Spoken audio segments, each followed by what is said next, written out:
रूस और यूक्रेन के बीच करीब 3 सालों से युद्ध लड़ा जा रहा है।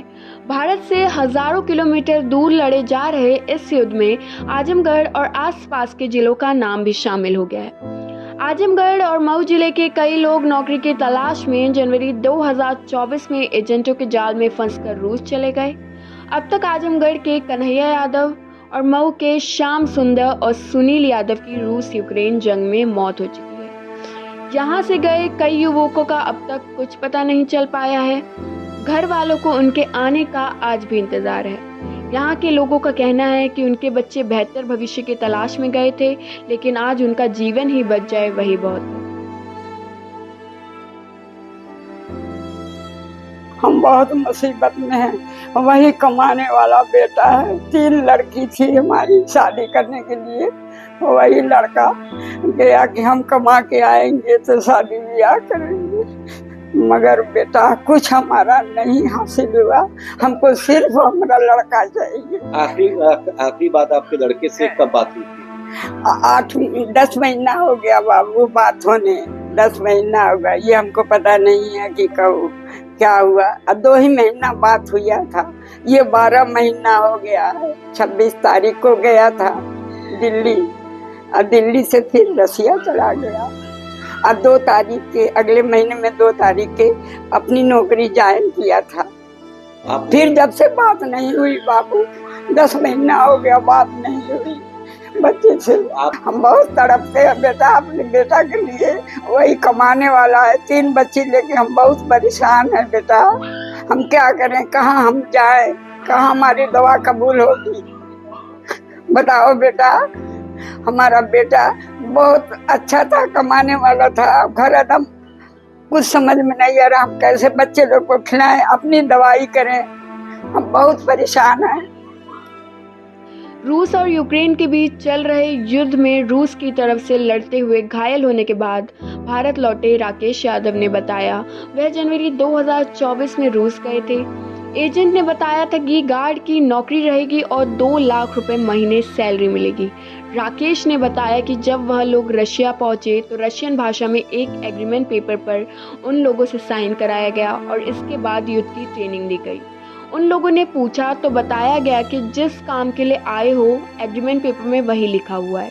इसके बाद उन लोगों को 15 दिन की ट्रेनिंग दी गई, जिसमें रॉकेट चलाना, बम फेंकना और उन हथियारों की ट्रेनिंग दी गई। जब उन लोगों ने विरोध किया तो बताया गया कि यह बचाव के लिए आप लोगों को ट्रेनिंग दी जा रही है।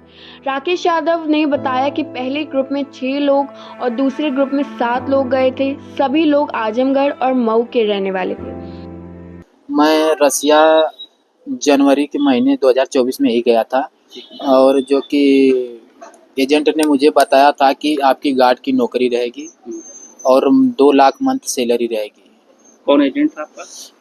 हमें तो यहाँ से विनोद भाई लेकर गए थे, और उनके ऊपर जो कि सुमित और दुष्यंत एजेंट थे। तो विनोद आजमगढ़ के ही रहने वाले थे? जी, मऊ के रहने वाले। तो आप लोगों को ये जनवरी महीने में रशिया ले गए नौकरी के लिए? जी। फिर आप लोग जब पहुँचे तो आप लोगों के साथ क्या सलूक हुआ? वहाँ पर हम लोग जब पहुँचे तो हम लोग एक रसिया भाषा में एग्रीमेंट पेपर था, तो उस पे हम लोगों का साइन किया गया था। उन्होंने हमसे साइन लिया तो हमने पूछा कि ये एग्रीमेंट पेपर है जो ये किस चीज़ का है।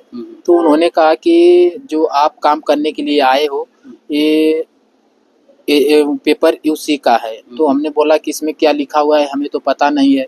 तो उन्होंने कहा कि जो काम के लिए आप आए हो वही इसमें लिखा हुआ है। तो तब जाकर हम लोगों ने साइन कर दिया उस पे। तो इसके बाद फिर क्या हुआ? इसके बाद हम लोगों को 15 दिन की ट्रेनिंग के लिए लेकर गए थे।